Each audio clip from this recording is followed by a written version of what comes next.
통하여 여러분에게 말씀하시는 하나님 앞에 모든 마음의 무거움들을 내려놓고 주의 영광만을 바라보고 은혜만을 채워가는 이 시간 되어줄 수 있기를 주님의 이름으로 간절히 축원을 드립니다.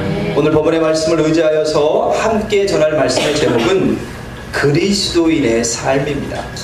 우리가 계속해서 연말부터 시작해서 하나님의 영광이 무엇이냐, 하나님의 나라가 무엇이냐, 예수님의 이 땅에 오신 이유가 무엇이냐라고 하는 말씀을 드렸습니다.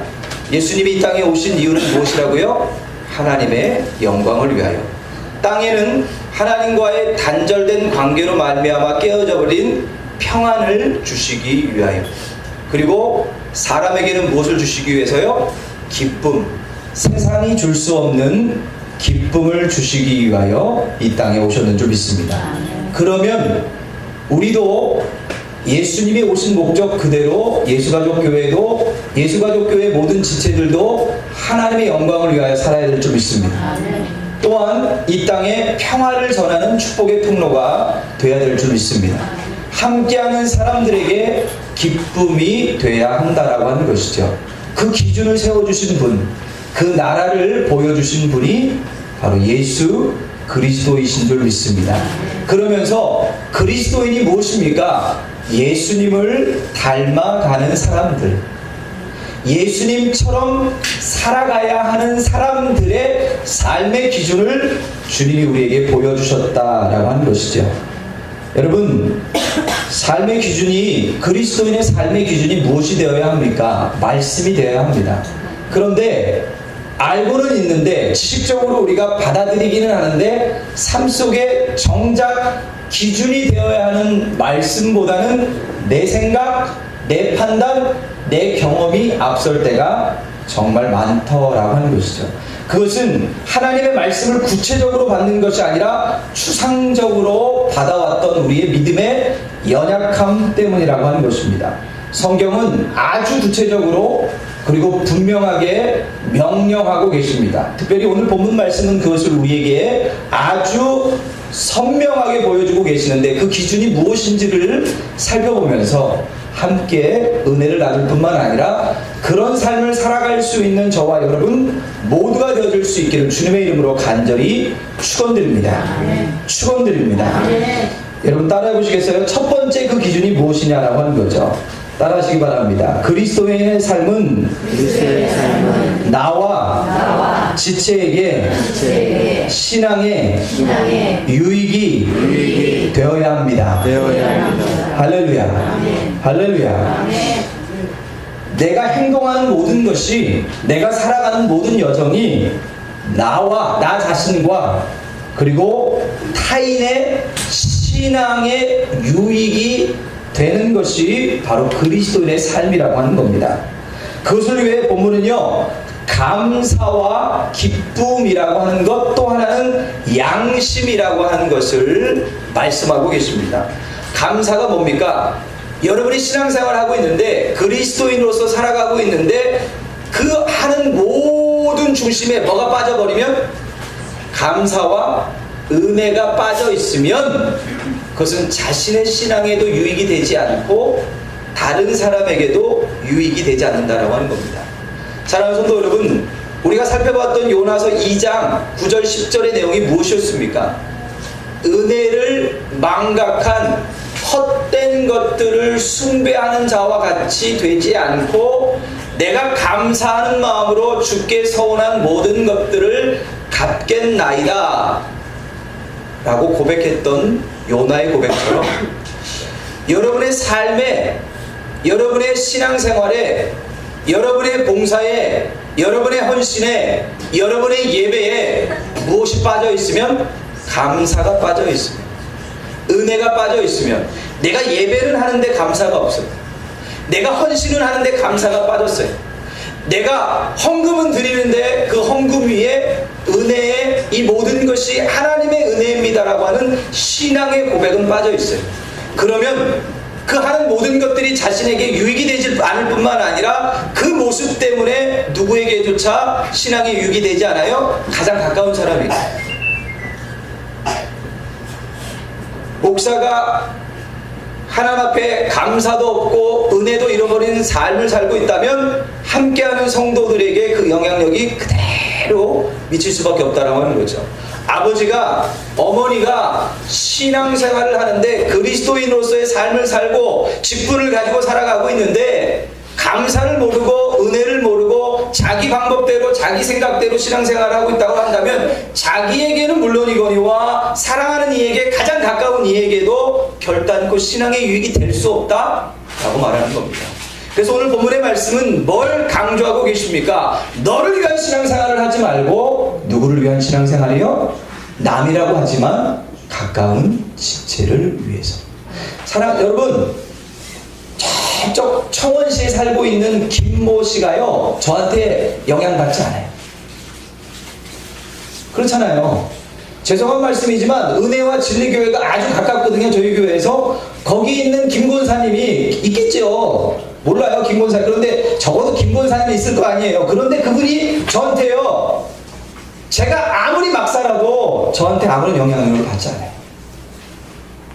물론 너무 막살아갖고 막 신문에 나오고 뉴스에 나오면 영향을 받겠지만 그분들이 저와 제가 어떤 삶을 살아도 영향을 받지 않는다. 그런데 누구는 영향을 받아요? 저는 영향을 받아요. 또 제가 신앙의 유익, 감사와 은혜를 잃어버린 망각한 신앙생활을 하고 있으면, 그리스도의 삶을 살고 있으면 누가 영향을 받아요? 가장 가까운 사람. 우리 아이들이 받을 거고요, 우리 성도들이 받는다. 그래서 신앙생활은요, 나를 위해 신앙생활을 하는 게 아니에요. 그래서 오늘 본문에 바울이 고린도 교회를 향하여, 오늘 예수가족 교회를 향하여 이렇게 새해를 시작하는 첫 시간에 주님의 말씀을 준엄하게 선포하고 있는 거예요. 너 자신을 위해서 신앙생활 잘해야 하고, 너 사랑하는, 네가 사랑한다라고 하는 네 자녀들을 위하여, 함께하 있는 지체들을 위하여 감사와 은혜를 잃어버리지 말고 살아라. 할렐루야. 억소리를 하면서 아멘을 하신 여러분에게 주의 은혜와 은총이 충만하게 임하시기를 주님의 이름으로 간절히 축원드립니다. 또 하나는 뭐였어요? 기쁨이라고 하는 것. 사랑하는 성도 여러분, 어떤 사람을 대하는 게, 다른 사람을, 지체들을 대하고 함께 신앙생활에, 신앙의 공동체를 누리고, 우리 같으면 신앙 공동체일 뿐만 아니라 예수 그리스도의 피로 말미암아 가족 공동체가 되어졌는데, 그 사람을 대하는 것이 무엇이 되어야 된다고요? 기쁨이 되어야 된다고 하는 거예요. 사랑하는 성도 여러분, 어떤 사람에게 제가 부담감을 가지고 있으면요, 그 사람을 사랑하는 마음은 잘 그 사람에게 전해지지 않는데, 내가 가지고 있는 부담감은 그 사람에게 뭐예요? 금방 전해져요. 그래서 어떤 사람하고요, 어색하잖아요. 그럼 그 사람하고 있는 5분이 다른 사람하고, 정말 좋아하는 사람하고 있는 뭐보다 더 길어요? 5시간 5일보다 더 길어요. 그래서 다른 사람에게 뭔가를 대하고 다른 사람에게 신앙의 유익을 주기 위한 첫 번째 조건이 무엇이냐면, 하나님이 주시는 기쁨으로 우리 안에 충만해야 될 줄 믿습니다. 주님이 우리를 용납해 주시는 것처럼, 주님이 우리를 대하실 때 우리의 형편과 우리의 처지와는 상관없이 항상 기쁨으로 우리를 맞아주셨던 것처럼. 나이가 들으니까 아이들을 대하는 거하고 연로하신 부모님을 대하는 거하고는 조금 달라요. 부모님의 집을 가는 게 항상 기쁨이 아니라 어느 때는 뭐가 돼요? 부담이고 억지로 할 때가 있어요. 그런데 감사한 건 뭐냐면, 제가 부담으로 가고 억지로 가는 데에도 부모님은 뭐 해주세요? 기뻐해 주세요. 여러분이 부담스러운 가운데 예배 자리에 나올 수 있어요. 여러분이 어려운 가운데 하나님의 전에 나올 수 있어요. 그런데 하나님은요, 하나님이세요. 아버지세요. 그냥 여러분이 나와 하나님의 자리에, 은혜의 자리에 나와 있는 그것만으로도 기뻐하세요. 그리고 문제를 해결해 주시려고 끊임없는 은혜와 말씀과 평안으로 우리의 인생을 채우시는 줄 믿습니다. 문제는 나 자신이라고 하는 거죠. 다른 사람을 대할 때 기쁨으로 대하지 않으면, 주님이 나를 맞아주시는 것처럼, 나를 대해주시는 것처럼 그 사랑의 마음으로 대하지 않으면, 근데 그 기준이 뭐예요? 말씀이 아니라 할지라도 내 양심이 알아요. 그래서 자꾸 양심을 이야기하는 거예요. 사랑하는 성도 여러분, 그리스도인의 삶은 감사와 은혜를 가지고 사는 삶인 줄 믿습니다. 지금의 형편이 문제가 아니에요. 지금의 문제는요, 하나님이 해결하시면 고린도전서 10장 13절에 분명히 말씀하셨잖아요. 우리가 능히 감당하지 못할 시험은 주지 아니하시되, 너무 힘들어서 감당할 만한 시험을 주셨는데도 내가 연약하니까, 내가 부족하니까 확 쓰러져 버려요. 그래서 그걸 감당하지 못할 것 같으면 피할 다른 길을 주시어서 능히 이기게 하시는 하나님, 그 하나님이 오늘 여러분의 하나님이실 뿐만 아니라 여러분에게 이렇게 명령하고 계시는 겁니다. 내가 너를 대하는 것처럼 너는 너 자신을 사랑하고 감사와 은혜를 가지고 다른 사람을 대할 때 사랑과 기쁨을 가지고 소망을 가지고 믿음의 담대함을 가지고 대하라는 겁니다. 그러면 우리 이 신앙 공동체 안에 하나님의 놀라운 유익과 아름다운 것들로 충만하게 되어질 줄 믿습니다. 그 시작이 누구라고요? 다른 사람 아니에요. 어떤 권사님, 어떤 집사님, 어떤 목사님, 누구 얘기하지 마세요. 누구로부터 시작되어진다고요? 나로부터 시작되어지는 줄 믿습니다. 믿음의 회복은 무엇으로부터 시작되어진다고요? 하나님의 말씀이 들려지기 시작할 때부터. 평안은 언제 채워진다고요? 하나님의 말씀에 순종하면서부터. 내가 변하면 내 가정이 변화되어질 줄 믿습니다. 내가 변하면 우리 공동체가 변화되어질 줄 믿습니다. 우리 교회가 하나님 앞에 든든히 서로의 신앙의 유익을 위하여 세워지기 시작하면 나라와 민족을 바꾸는 불쏘시개로 하나님이 사용하실 줄 믿습니다. 그 시작을 오늘 여러분에게 말씀하셨사오니, 여러분에게 명령하고 계시니 그 말씀에 아멘으로 순종하는 신앙에 우리 예수가족교회 모든 성도들 되어줄 수 있기를 주님의 이름으로 간절히 축원드립니다. 또요, 여러분 따라해 보시겠어요? 그리스도인의 삶은 교회 공동체에 덕이 되어야 합니다. 믿으시면 아멘. 그리스도인의 삶은 주님의 핏값으로 사신 교회 공동체에 뭐가 되어야 된다고요? 덕이 되어야 된다는 거예요. 자, 덕이 되는 게 뭔지 모르면 여러분 한번 선포해 보시겠어요? 10장 32절 시작. 유대인에게나 헬라인에게나 하나님에게나 거치는 자가 되지 말고. 아멘. 여기 거치는 자가 뭐냐면 장애물을 놓는 사람이 되지 말라는 거예요. 자, 유대인들이 가지고 있는 자부심이 두 가지가 있었어요. 하나는 하나님이 우리를 뭐 하셨다? 선택하신, 선택받은 민족이다. 선민사상이라고 하죠. 두 번째는 뭐냐면 내가 아브라함의 육적인 혈통이다. 그래서 내가 어떻게 살든 뭐 받을 수 있다? 구원 이미 받았다. 구원은 취소되지 않는다. 이 사람들이 장점이자 단점이 뭐냐면 구원의 확신이 흔들려요, 안 흔들려요? 안 흔들려요. 그런데 그 이유가 뭐예요? 내가 할례 받아서. 그러니까 왜 할례를 받은 게 그들의 구원의 표가 되어졌냐면 선택받은 거룩한 백성에게만 할례를 행하기 때문에. 그래서 이방인에게도, 그리고 예수 믿고 난 다음에도 할례를 받아야 한다라고 하는 이 생각을 버려요, 안 버려요? 절대로 버리지 않아요. 그러니까 주님이 그런 어리석은 유대인들을 향하여 뭐라고 말씀하시냐면, 이 어리석은 자들아, 너희는 스스로 천국에 들어가지 않으면서 천국 입구에 서서 천국에 들어가려고 하는 사람들의 무엇도 잡는 사람들, 발목을 잡는 사람들. 이게 장애물이라고 하는 겁니다. 이게 거치는 자가 되는 거라고 하는 겁니다. 사랑하는 성도 여러분, 교회의 덕이 된다라고 하는 것은요, 내 방식의 헌신도 하나님의 말씀의 기준에 비추어 보아, 아까 처음에 말씀드렸던 것처럼 내가 지금 감사인지 아니 이게 내 생각인지를 비추어, 내 생각이라고 하면 내가 수십 년 해왔던 거라 할지라도 과감하게 내려놓으라고 하는 겁니다.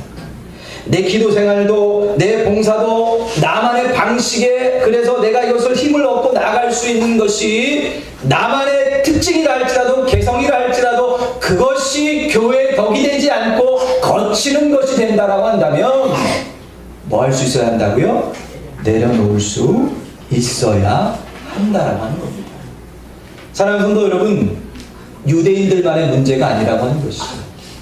그래도 우리 교회에 감사한 것은, 정말 감사한 것은 누가 오더라도 뭐 할 수 있어요? 받아들이려고 하는 그 마음을 하나님이 허락하셨는 줄 믿습니다. 이것은 교회에 있어서 가장 큰 덕인 줄 믿습니다. 누가 오더라도, 어떤 사람이 오더라도, 그리고 오랜만에 보이는 사람이 있으면 왜 저 사람 지금까지 안 나왔어가 아니라 내일처럼 내 가족이 돌아온 것처럼 감사하는 그 마음이 교회에 덕을 세운 건 줄 믿습니다. 하나님의 나라를 확장하는, 하나님이 기뻐하시는, 하나님이 여러분에게 명령하신 교회의 참된 모습인 줄 믿습니다. 사랑하는 성도 여러분, 나만의 방식을 내려놓고 하나님의 명령에 귀를 기울이기 시작할 때 교회 안에는 하나님의 영광으로, 하나님의 나라로, 하나님의 뜻으로 세워지는 줄 믿습니다. 지난주에도 말씀을 드렸습니다. 하나님의 나라가 이 땅 가운데 이루어지는 것이 주님이 직접 가르쳐 주신 하나님의 뜻인데, 그 하나님의 나라가 이루어지는 구체적인 것은 내 뜻이 아닌 누구의 뜻이 이루어지는 것? 아버지의 뜻이 하늘에서와 같이 이 땅에서도, 여러분의 심령에서도, 교회 공동체 안에서도, 가정에서도 아멘 하실 때까지 이루어지는 것. 그것을 위하여 하나님이 이 땅에 예수 그리스도를 보내어 주셨는 줄 믿습니다. 여러분, 여러분의 신앙생활이 어떤 기준을 가지고 살아가고 있느냐라고 하는 겁니다. 오늘 교회에 덕이 되고 있는지, 아니면 혹 나도 모르는 사이에 거치는 자, 장애물의 삶을 살고 있는지, 오늘 말씀이 거울이 되어 나 자신을 철저하게 들여다보고 그 말씀의 기준을 따라 거치는 자가 아닌 시온의 대로를 만드는 사람들, 교회의 축복의 통로로 쓰임받는 사람들, 교회의 기도의 불을 붙이는 사람들, 교회의 헌신과 하나님의 나라를 확장하는 그 일에 아름답고 복되게 쓰임을 받는 교회의 하나님의 나라에 쓰임받는 우리 모두가 되어줄 수 있기를 주님의 이름으로 간절히 축원드립니다. 마지막 세 번째는 무엇이겠습니까? 따라해 보시겠어요? 그리스도인의 삶은 주의 영광을 위한 것입니다. 할렐루야. 오늘 본문의 말씀은 뭐라고 말씀하고 계십니까? 너희가 먹든지 마시든지 다 누구를 위하여 하라고요? 주의 영광을 위하여 하라고 하는 겁니다. 오늘 본문의 배경은 간단합니다. 이 당시에는 로마 황제에게 숭배를 하든 아니면 모든 음식들이 신전에, 그 판데온이라고 해서, 판데온이 뭐냐면 이름도 모르고 하여튼 섬기는 신이라는 신은 다 어디다가 두어요? 신전에 두어요. 왜? 이 신을만 섬기면 다른 신이 우리를 해코지 할까봐 로마는 다신주의였고 다원주의였기 때문에 모든 신들을 다 끌어모아서 한 신전에 모셔두었습니다. 그러니까 모든 시장에서 파는 음식이든지 어떤 음식이든지 기본적으로 어디에 갔다 온 음식이에요? 신전에 올려드렸던 음식입니다. 그래서 이 고린도 교회에 문제가 생긴 거예요. 야, 이 음식을 먹어야 되냐 마느냐? 우리도 다니엘처럼, 그리고 새 친구처럼 야채만 먹어야 되는 거 아니냐라고 하는 이야기 때문에 먹어도 된다, 안 먹어도 된다. 이것 때문에 뭐가 돼요? 교회에 거치는 자가 되고 분파가 생기고 서로 등을 돌리고 싸우는 일. 아니, 먹고 마시는 일이 뭐라고 교회의 영광이 되기는커녕 교회가 나뉘어지는 그런 일이 벌어지는 거예요. 이에 바울 사도의 입술을 통하여 하나님이 준엄하게 말씀하시는 겁니다. 얘들아, 너희가 믿음이 있는 자라고 한다면 먹는 것, 입는 것 얼마든지 자유할 수 있다. 그런데 너의 자유함 때문에 다른 믿음에 연약한 사람이 실족한다면 그 핏값은 내가 너에게서 찾을 수밖에 없다. 그래서 네가 얼마든지 자유할 수 있지만 다른 사람의 신앙의 유익, 즉 나보다 연약한 자녀들과 지체들의 신앙의 유익을 위하여 자유를 내려놓고 스스로 그 사람에게 사랑으로 종노릇하는 그것이 나에게는 영광이 된다. 할렐루야. 자, 너의 자유 때문에 누군가가 실족해서, 실족이라는 말이 얼마나 무서운 말이냐면 구원에서 미끄러졌단 말이거든요. 그래서 다른 사람의 구원을 위하여 가장 중요한 것 중에 하나인 영원한 삶을 위하여 너의 신앙의 자유를 뭐 할 수 있어야 된다고요? 과감하게 포기할 수 있어야 한다라고 하는 겁니다. 그런데 그것을 주님이 뭐로 받아주신다는 거예요? 하나님께 한 것으로. 지극히 작은 자의 신앙의 유익을 위해서 내가 작은 자유를 포기했는데 주님은 그걸 누구에게 하신 것으로? 내게 돌린 것으로 받으시고 100만 배, 1000만 배로 채우시는 줄 믿습니다. 그래서 내가 기도하고 싶지 않아도, 내가 그 사람을 용납해주고 싶지 않아도, 내 마음대로 살고 싶어도 적어도 신앙의 연조가 있고 직분이 있고 하나님의 사랑으로 하나님의 영광을 바라보는 자라고 한다면 작은 자를 위하여, 궁극적으로 주님의 영광을 위하여 우리의 것을 내려놓아야 하는 줄 믿습니다.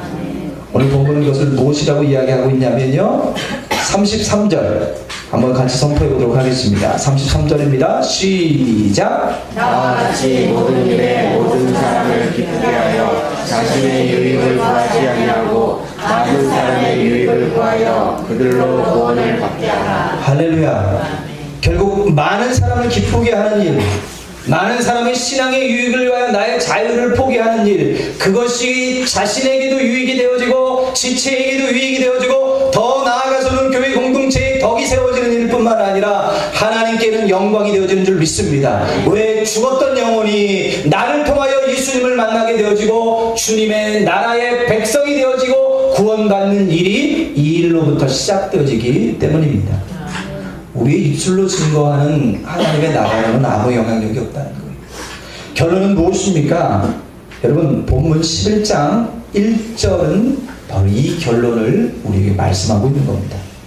선포해 보겠습니다. 11장 1절입니다. 시작. 내가 그리스도를 본받는 자가 된 것 같이 너희는 나를 본받는 자가 하라. 바울이 건방져서 이야기를 하는 것이 아니고요, 이 얘기는 원문의 뜻은 뭐냐면 내가 예수 그리스도가 걸어가신 그 길을 힘들지만 예수님만을 바라보며 주신 말씀과 성령의 인도하심을 따라 내 몫의 십자가를 지고 나를 부인하고 주님을 쫓아가는 것처럼 내 삶이 너희에게는 거울이 되고 내 발자취가 주님의 발자취가 되어 내 길을 따르는 너희 모두는 내 발자취를 따라가다 보면 누구를 만나게 되어진다고요? 예수님이 걸어가신 그 길, 그 길 끝에는 잘했다 칭찬하시고 나를 안아주실 주님을 만나게 된다는 겁니다. 사랑하는 성도 여러분, 그리스도를 본받는 자는 너의 삶을 통해 그리스도를 말하는 삶이 아니라 보여주는 삶을 살라고 명령하고 있는 겁니다. 무슨 얘기입니까? 그리스도를 말하는 것으로는 자신에게 유익이 되지 않고요, 다른 사람의 신앙에 유익을 줄 수도 없고요, 교회에 덕을 세울 수도 있고 덕을 세울 수도 없고요, 교회 공동체뿐만 아니라 하나님께도 영광이 되지 않는다는 거예요. 말로는 아무 일도 이루어지지 않는다는 거예요. 그런데 여러분의 삶으로 예수님을 보여주면 그것을 통해 하나님의 나라가 아버지의 뜻이 이 땅 가운데 이루어지는 줄 믿습니다. 결론의 말씀을 드립니다. 예수님을 본받는다라고 하는 것, 요 한 가지 팁만 말씀드리고 결론을 내릴게요. 따라해 보시겠어요? 예수님이라면 어떻게 말할까? 예수님이라면 어떻게 행동하실까? 예수님이라면 어떻게 용서하실까? 모든 선택의 기로에 서 있을 때, 모든 선택의 기준에 예수님이라면 들어오세요. 박수 한번 쳐줘야 돼. 막차도. 네. 다시 여러분. 옆 사람에게 이렇게 인사해 보세요. 예수님처럼 말하고 행동합시다. 시작. 예수님처럼 말하고 행동합시다. 할렐루야. 오늘 예수님을 본받는 2018년도 한 해가 모여 여러분의 일생이 되고 여러분의 마지막 하나님 앞에 평가를 받을 때 착하고 충성된 종아 내가 잘하였도다 칭찬받는 우리 모두가 되어줄 수 있기를 주 예수 그리스도의 이름으로 간절히 축원드립니다.